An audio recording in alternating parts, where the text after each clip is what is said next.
Speaking on the report of Justice Biplab Kumar Sharma Commission on the APSC scam that was submitted at the Assam Assembly, Chief Minister Himanta Biswa Sharma said that several crucial aspects have come out with regards to the corruption and irregularities of the APSC under the chairmanship of Rakesh Pal during the Tarun Gogoi regime. Taking a dig at the Congress party, Chief Minister Sharma said that had the Congress been in power today, the government exams such as the APSC would still be dealing in money matters only. He further said that after the results of the ADR exams come out, they shall carry on the process for recruiting police personnel and teachers across the state.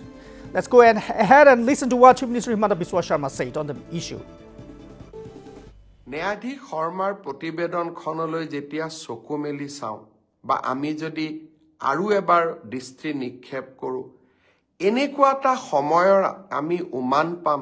যিটো সময়ত অসমৰ ডেকা লৰা ছোৱালীসকলৰ ভৱিষ্যতক লৈ হেতালি খেলা হৈছিল কংগ্ৰেছ চৰকাৰৰ দিনত লোকসেৱা আয়োগৰ পৰীক্ষাই হওক প্ৰতিটো পৰীক্ষাতে দুৰ্নীতি আৰু টকা পইচাৰ লেনদেনে দুখীয়া আৰু মধ্যবিত্ত সমাজখনৰ পৰা চৰকাৰী চাকৰিৰ আশা আকাংক্ষা বহু দূৰলৈ লৈ গৈছিল এতিয়া মোক কিছুমান যুৱক যুৱতীয়ে সুধি থাকে স্যাৰ ৰিজাল্ট কেতিয়া দিব স্যাৰ পৰীক্ষাৰ ফলাফল কেতিয়া দিব মই মনতে ভাবো যে আজি যদি অসমত কংগ্ৰেছ চৰকাৰ থাকিলহেতেন ৰাকেশ পালৰ দৰে এপিএসসিৰ চেয়াৰম্যান থাকিলেহেতেন কোন তাৰিখে এডিআৰই ৰিজাল্ট দিব অসম পুলিচৰ কোন দিনা ৰিজাল্ট দিব ওএমআৰ সিট কেতিয়া দেখা পাম এইবিলাকৰ উত্তৰ এটাই থাকিলেহেতেন যে যিদিনাখনে আমাৰ টকা পইচাৰ লেনদেন সম্পূৰ্ণ হ'ব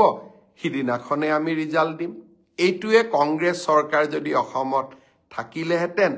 আজি সকলোৱে এই এটাই উত্তৰ লাভ কৰিলেহেতেন আপোনালোকে যেতিয়া মোক প্ৰশ্ন কৰে মই যেহেতু কংগ্ৰেছ চৰকাৰৰ দিনতো এই গোটেই পৰিবেশবিলাক দেখা পাইছিলো মোৰ মাজে মাজে মনত হাঁহি উঠে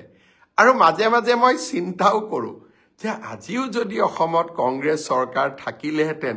এই প্ৰশ্নবোৰ কোনোবাই কৰিলেহেতেন এডিআৰই ৰিজাল্টৰ পিছত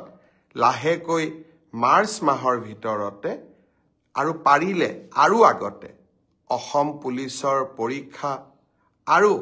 আমাৰ শিক্ষক নিযুক্তিৰ যেটো প্ৰক্ৰিয়া আমি আৰম্ভ কৰিছিলো তাকো আমি আগুৱাই লৈ যাবলৈ চেষ্টা কৰিম Noteworthy here is that the Justice B.K. Sharma Inquiry Committee reports other irregularities in the Assam Public Service Commission's combined competitive examinations 2013-2014 makes shocking revelations on the anomalies and malpractices and noted that the APSC was reduced to a sort of private guild where jobs were sold. The report quotes an individual identified as Mrikan Saikia, an accused turned approver, as saying in his deposition that former Chief Minister Tarun Gogoi had instructed the personnel department to make Rakesh Pal the permanent chairman of APSC.